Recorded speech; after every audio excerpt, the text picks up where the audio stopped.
campsite came in.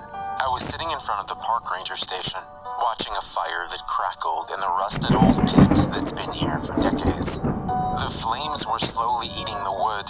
The heat occasionally sputtered and spat as the pine logs were devoured.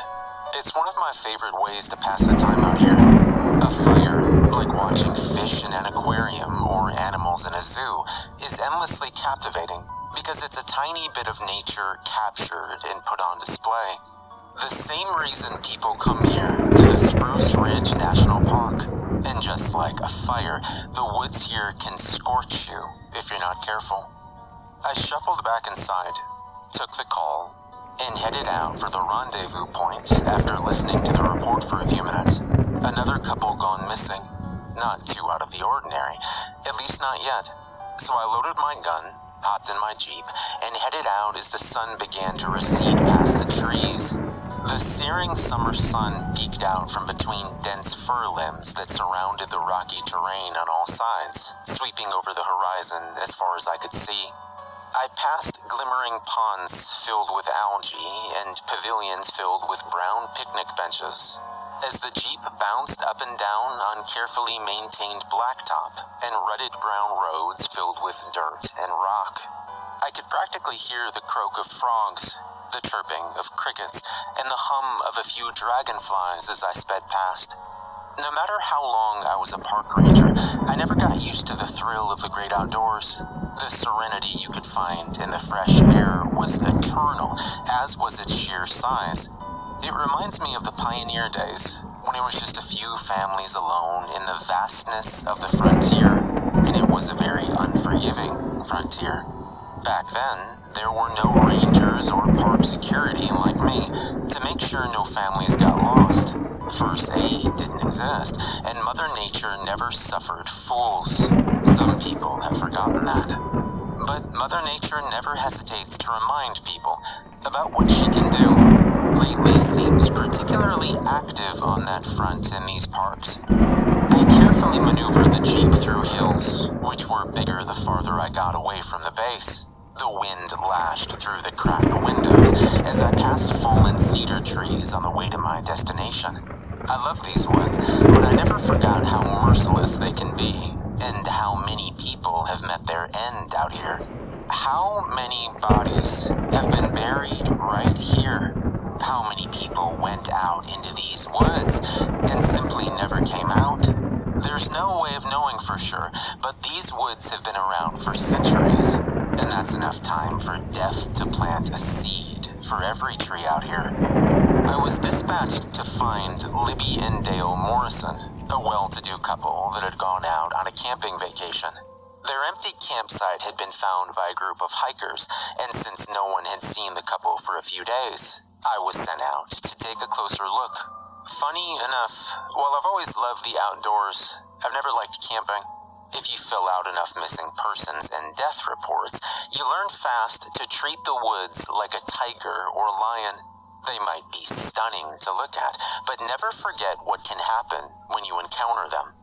Although plenty of people have wised up and learned how to camp safely, camping certain places alone is a bit like putting out a candy bowl on Halloween with a "please take one" sign with no one to watch. Not everyone who walks by has to ignore the rule and do whatever they please. All it takes is one. It may have only taken one person to make my brother-in-law Jerry vanish a few weeks ago. National parks seem so humdrum and tame, but anyone who works at one knows there's a lot of dark things that happen within those trees. Cults will meet here. Drug deals go down and go wrong. People vanish. And plenty of murders all happen within these woods. Bodies are dumped here and found days, weeks, or even months later, all torn to pieces from the animals, and no coroner could figure out how they got that way. I've interviewed plenty of applicants who think this job is some cakewalk and an easy paycheck. They all get a nasty wake-up call sooner or later, and it either sobers them up or makes them run out of here like they've been chased out. And I've seen things that I don't blame them for wanting to run from. People have been afraid of monsters in the woods for centuries. I don't expect that to change anytime soon, no matter what modern technology exists. That's why the single best alarm system that ever was invented is man's best friend. The minute a dog starts barking, you know someone or something is there. But when you're outside and your dog whimpers and runs away like the ground is on fire, well, that's your cue to get out. It's no coincidence that in all the time I've been on duty here, I've never had to deal with a situation where one or more person involved had a dog. Never. Back at the station that houses my office, there's an entire bulletin board with missing persons flyers. Most of them are couples or entire families, wholesome looking, happy, and smiling at the camera like they don't have a care in the world, which is usually how they end up on the wall in the first place. I was about to find out whether the Morrisons would join them. It's not a task I enjoy at all. In the 5 years I've had this job, I've taken off maybe 10 of those flyers. And not because the people on them were found safe and sound either.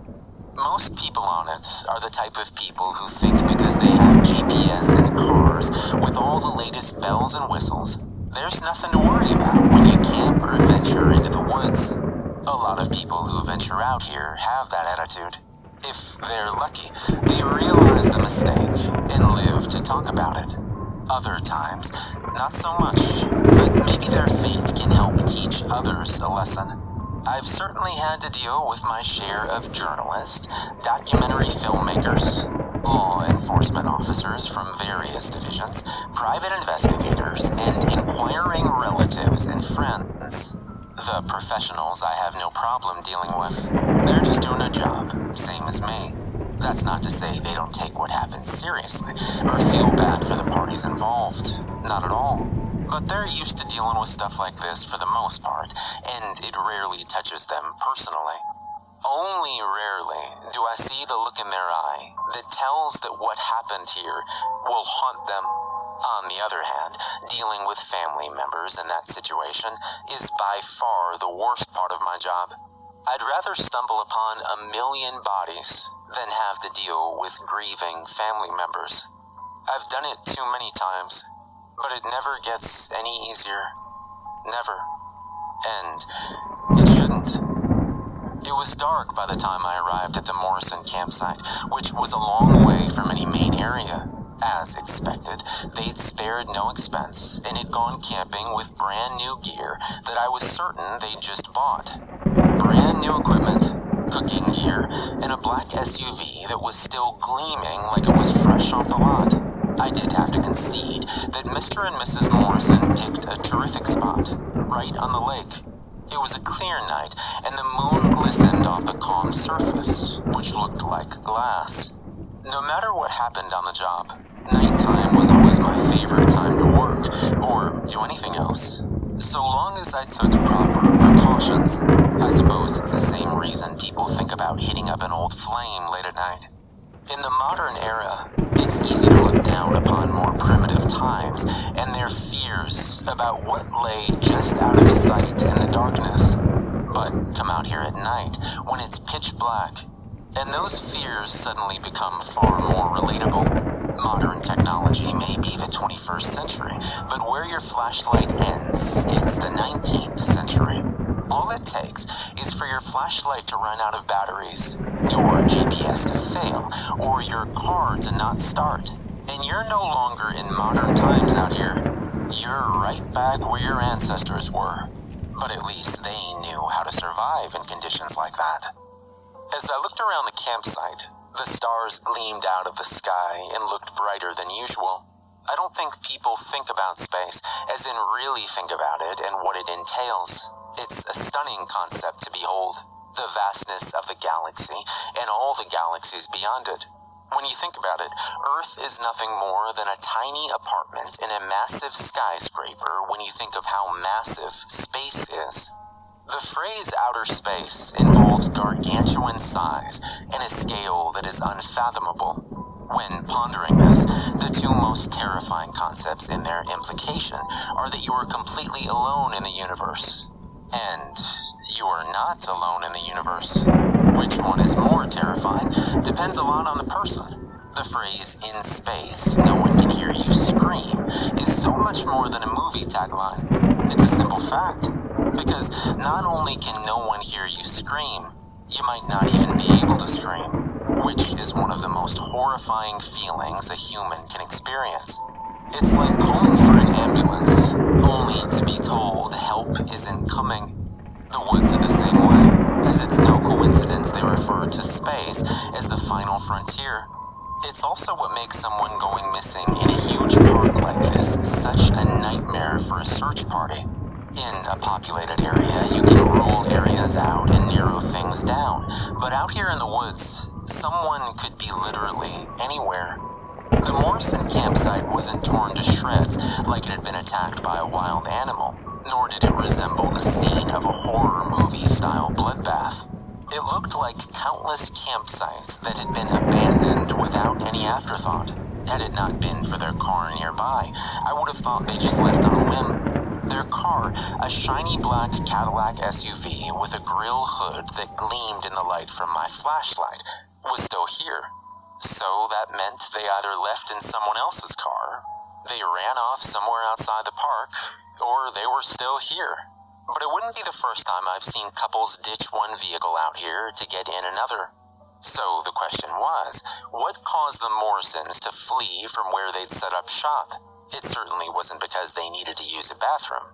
In my experience, people almost always flee due to fear. But fear of what? I scanned the area slowly with my flashlight.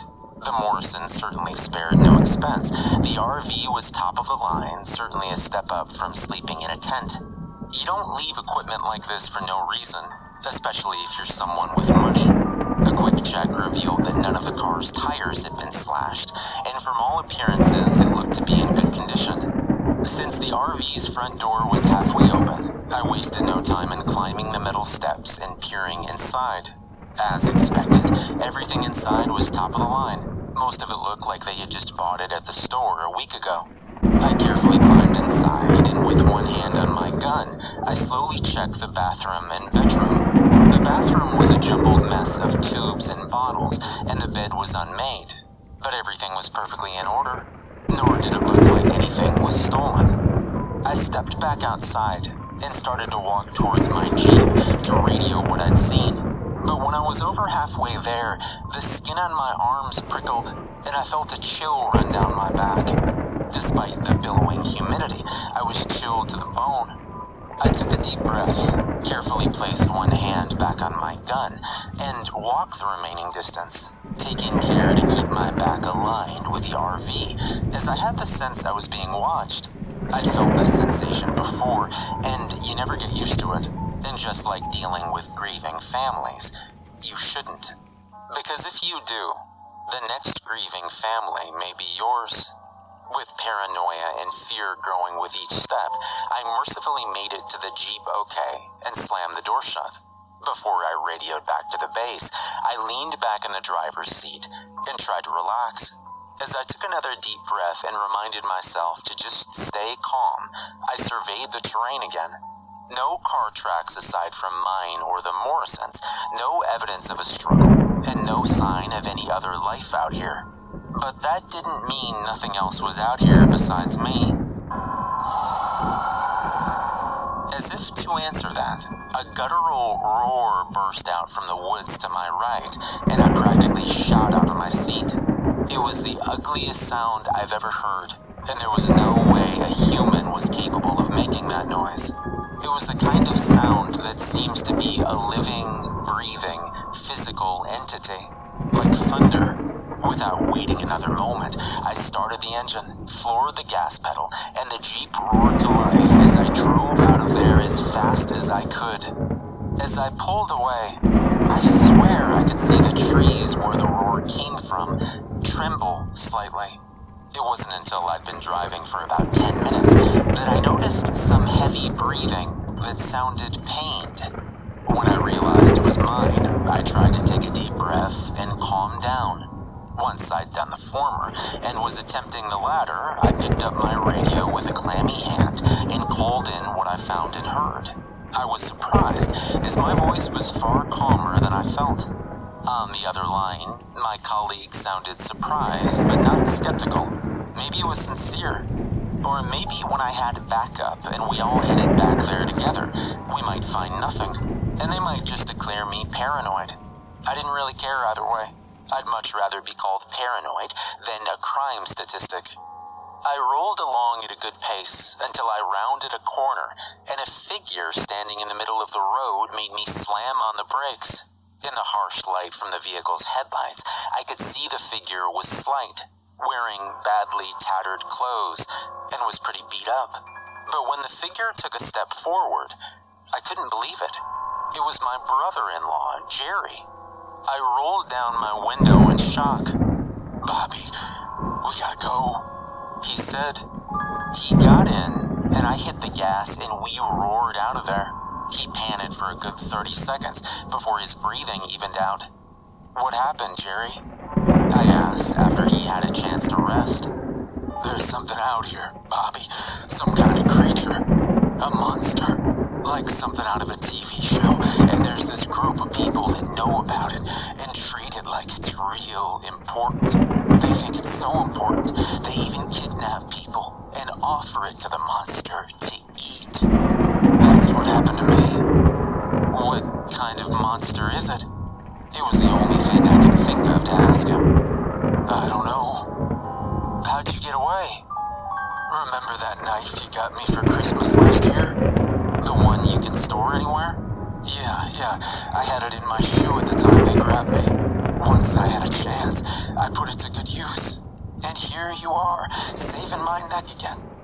The sentence was barely out of his mouth when the car went around a bend and I had to slam on the brakes again. But this time, the sight was far more chilling, as the road was filled with people wearing identical black plastic masks, the kinds you get in bulk at a party store. They also wore plain black hooded sweatshirts with the hoods pulled up.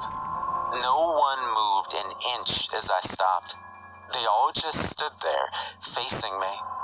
Then, almost on command, they all started walking towards the vehicle. This was the only cue I needed to start the car and run right through them. Or, that was my plan, before out of the corner of my eye, I saw a blur of color, and two of the masked people went flying and slammed into trees. When they landed, both of them were sporting deep scratches that were bleeding. This made the others stop immediately before they started to flee in opposite directions. But that wasn't enough, because more of them fell prey to whatever was out there, which I couldn't see. I hit the gas harder than I ever had, and it wasn't long before the screaming and wailing was just a faint background noise. The two of us didn't say a word to each other until we reached the park ranger station. Gathered around the front were a few of my colleagues, but two of the people were dressed casually and matched the description of the Morrisons whose campsite I was sent to check out. My face must have shown my surprise, because Mrs. Morrison walked over to me and shook my hand. "I'm Libby Morrison, paranormal investigator. My husband and I were investigating the rumors of strange occurrences out here, and we left the campsite abandoned in order to try to record what happened." "Well, congrats, you found something," was all I said before I briefly explained what happened, and I left it to the professionals. Altogether, the bodies of 10 people were pulled from the park. The rest were rounded up by law enforcement and charged with various things. And while that was going on, I decided to hand in my resignation.